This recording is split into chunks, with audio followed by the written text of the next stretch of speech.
नमस्कार शुभंकर कयल YouTube channel पक्ष থেকে আপনাদের প্রত্যেককে জানাই স্বাগত।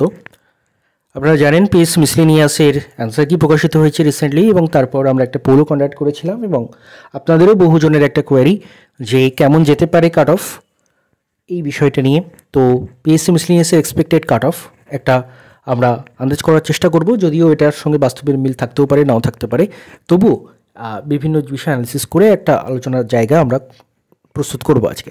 তার সাথে সাথে একটা প্রশ্ন আপনারা বহুজন করছেন, ওবিসি কেসের জন্য মিসলেনিয়াস পরীক্ষায় কী প্রভাব পড়তে পারে, তার মেন পরীক্ষা হতে পারে কিনা বা আদৌ কীভাবে রেজাল্ট বার হবে কিনা ইত্যাদি নিয়ে। তো এইগুলো নিয়ে আলোচনা থাকবে আজকের ভিডিওয়। তো চলুন শুরু করা যাক। ভিডিও শুরু করার আগে একটা ছোট্ট ঘোষণা, টেক্সট বুকের নাম আশা করি প্রত্যেকে জানেন এবং টেক্সট বুকের মক টেস্ট ফিচার্স আশা করি আপনারা অনেকেই ব্যবহার করেছেন।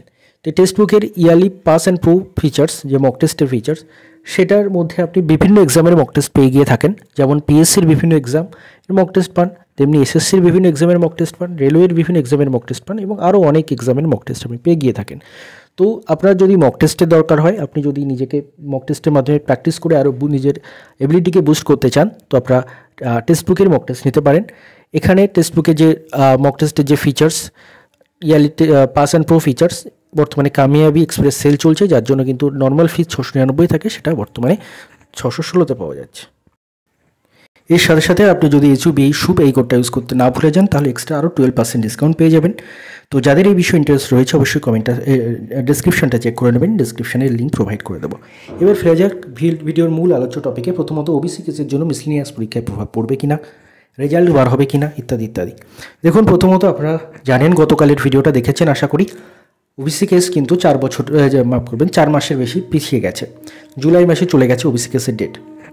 এবং এর সাথে সাথে আপনারা এটাও জানেন যে সমস্ত নতুন নোটিফিকেশান রাজ্যে বন্ধ, এবং এমনকি পুরনো নোটিফিকেশান পুলিশ থেকে শুরু করে বিভিন্ন বোর্ডের যে পুরনো নোটিফিকেশান, তারও পরীক্ষা তারা কিন্তু কন্ডাক্ট করছে না। সেক্ষেত্রে পিএসসি একটু সদর্থক ভূমিকা, আমি বলেছিলাম আগের দিন, তা নিয়ে অনেকে বিরূপ মতামত করেছেন, হতেই পারে। আমার যেটা দেখেছি, আমার যেটা মনে হয়েছে, আমি সেটা বলেছি যে পিএসসি অনগোয়িং প্রসেসটা এখনও পর্যন্ত কন্টিনিউ রেখেছে। তারা মিসলেনিয়াস ক্লার্কশিপের পরীক্ষা নিয়েছে এবং রিসেন্টলি মিসলেনিয়াসের ফাইনাল অ্যান্সারকেও তারা প্রকাশ করেছে। এবার সেই দিক দিয়ে দেখতে গেলে এবং হাইকোর্টের যে রায় ছিল সেখানে দেখতে গেলে যে ওবিসি কেসের জন্য কিন্তু আমাদের অনগোয়িং প্রসেসে কোনো প্রভাব পড়বে না, এবং বিভিন্ন সময় পিএসসিতে যত ডেপুটেশন দেওয়া হয়েছে সেখানেও কিন্তু পিএসসির তরফ থেকে বলা হয়েছে ক্লার্কশিপ মিসলেনিয়াস অনগোয়িং প্রসেস, এতে কোনো প্রভাব পড়বে না। বাট রিসেন্টলি 12 তারিখে যখন ওবিসি কেসের হিয়ারিং হচ্ছিল হাইকোর্টে, তখন রাজ্যের চিফ সেক্রেটারি কিন্তু একটা কথা বলেছিলেন, সেটা হচ্ছে যে সমস্ত নিয়োগ আমরা বন্ধ রেখেছি।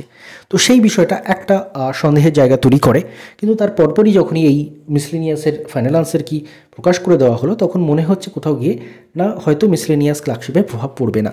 এবার ব্যাপারটা কি রয়েছে দেখুন, হাইকোর্টের বর্তমানে রায় যেটা রয়েছে, কয়েকটি সম্ভাবনার কথা বলি। প্রথমত হাইকোর্ট যেটা বলেছে, আগের দিন 12 তারিখে শুনানিতেও আপনারা দেখেছেন, জাস্টিস মান্থা যেটা বলেছেন যে আমরা নিয়োগের ওপরে কোনো রকম কোনো স্টে দিইনি, আমরা নিয়োগ করতে বলছি, আমরা শুধু বলছি যে 2010-এর আগে যে রুল ছিল ওবিসির, সেই রুল অনুযায়ী আপনারা নিয়োগটা করুন। এটাই বর্তমান অর্ডার রয়েছে, নিয়োগের ওপর কোনো নিষেধাজ্ঞা নেই, কিন্তু সরকার নিয়োগের ওপর নিষেধাজ্ঞা করেছে। যাই হোক, এই হচ্ছে ব্যাপার।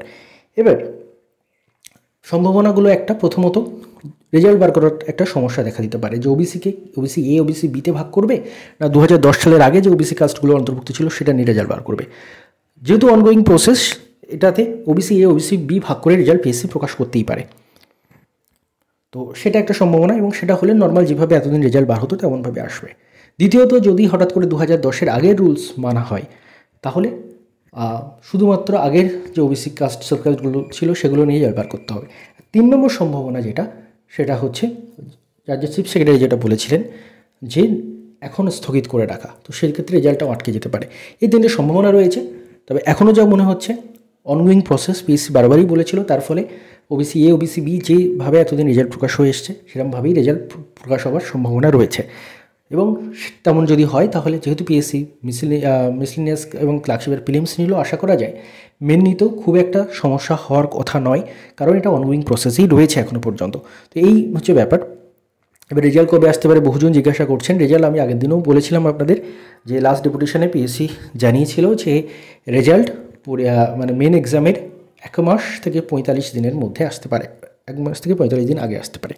মেন এক্সামের ডেট পিছোবে কিনা এই বিষয়েও আগের দিন ডেপুটেশনে এর আগের ডেপুটেশনে WBC অ্যান্টি কারাপশন 2020 ডেপুটেশনে সেখানেও কিন্তু পিএসসি জানিয়েছিল যে পেছনের সম্ভাবনা কম রয়েছে, তবে যদি পিছিয়ে যায়, পিছোতেও পারে, তবে যদি পিছিয়ে যায় তবে সেটা 1-1.5 মাসের মতো পেছোতে পারে।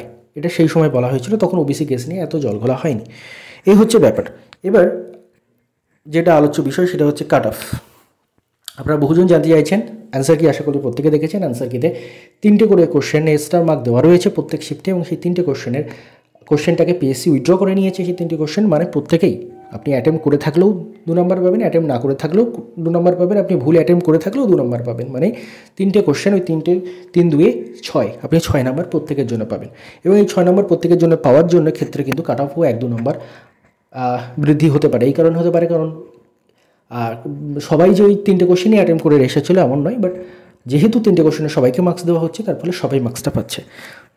আর তার সাথে সাথে আপনারা বলেও জানিয়েছিলেন অনেক কিছু। তো যাই হোক, আমার মতামত আমি আবার সবার প্রথমে বলে নিচ্ছি যে কাট অফ কেউ জানে না, পিএসসির সেক্রেটারি জানে না, পিএসসির চেয়ারম্যান জানে না, কেউ জানে না। যতক্ষণ না রেজাল্ট তৈরি হচ্ছে কাট অফ কেউ জানে না। কোনো গুরু হোক, কোনো জ্যোতিষী হোক, কেউ জানে না।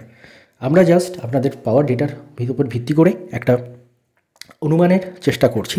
এবং সেক্ষেত্রে বলতে গেলে আমার যেটা মনে হয়েছে, আপনারা অবশ্যই মতামত জানাবেন। ইউআরের কাট অফ 124 ±5 যাওয়ার একটা সম্ভাবনা আমার মনে হচ্ছে।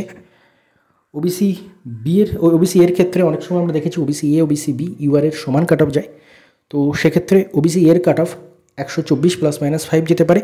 আর যদি কাট অফ আলাদা হয়, মানে আমরা রিসেন্ট কয়েকটা এক্সামে দেখেছি OBC A, OBC B, UR একই সাথে কাট অফ সেম বার করা হয়েছে। যদি সেম বার করা হয় তাহলে 124 ±5 সম্ভাবনা রয়েছে। আর যদি চিরাচরিত যেমনভাবে কাট অফ আসতো, অর্থাৎ ওবিসি এর কাট অফ কম আসতো, ওবিসি বি এর কাট অফ একটু কম আসতো, সেটা তেমন যদি হয় তাহলে ওবিসি এর ক্ষেত্রে 113 ±5 হতে পারে। এবার যদি আমরা ওবিসি বি এর ক্ষেত্রে বলি, আবারও সেই একই কথা, যদি ইউআরের সমতুল্য কাট অফ করা হয়, লাস্ট কয়েকটা এক্সামে যেটা করা হয়েছিল, তাহলেও 124 ±5। আর যদি আলাদা কাট অফ করা হয় তাহলে 121 ±5 হতে পারে। ইডব্লিউএসের কাট অফ 114 ±5 হতে পারে বলে আমার মতামত। আপনারা আপনাদের মতামত জানাবেন। এসসির কাট অফ 117 ±5 হতে পারে।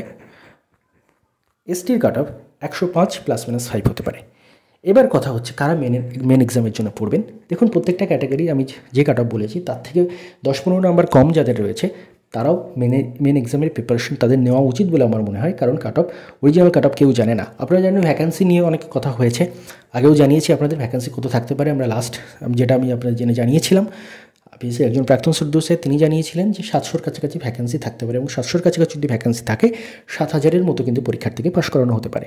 তো সেই ক্ষেত্রে তার উপর ভিত্তি করেই আমি এই কাট অফটা বলার চেষ্টা করেছি। ভ্যাকেন্সি কম বেশি হলে কাট অফও একটু কম বেশি হওয়ার সম্ভাবনা রয়েছে। আর প্রত্যেকের আবারও বলছি, আমি যে কাট অফটা আপনাদের বলার চেষ্টা করলাম, এর থেকেও যদি 10-15 নাম্বার কম রয়েছে তারাও কিন্তু মেনের প্রিপারেশন নেওয়া উচিত। এবার অনেকের কথা আরেকটা জিনিস আমি কমেন্টে পাচ্ছি যে তারা এনটিপিসির জন্য পড়বো না মিসলেনিয়াস মেনের জন্য পড়বো। দেখুন, প্রথমত চাকরির বাজার যা, কোনো অপশানই হাতছাড়া করা উচিত নয়। আমি বলবো দুটোর জন্যই পড়ুন। যতদিন না মিসলেনিয়াস মেন এক্সামের রেজাল্ট, প্রিলিমসের রেজাল্ট পাবলিশ হচ্ছে, ততদিন এনটিপিসিটাকে একটু জোর দিয়ে পড়তে পারেন। বাট হ্যাঁ, প্রতিদিন দুটোই পড়ুন। একটা টাইম স্লট ভাগ করে নিয়ে দুটোই পড়াশোনা একসঙ্গে চালিয়ে যান, মিসলেনিয়াস মেন্স এবং এনটিপিসি প্রিলিমসের জন্য। এটাই বলার। আশা করছি ভিডিওটি আপনার কাজে লাগবে। ধন্যবাদ আপনার সবাইকে ভিডিওটি মন দিয়ে দেখার জন্য।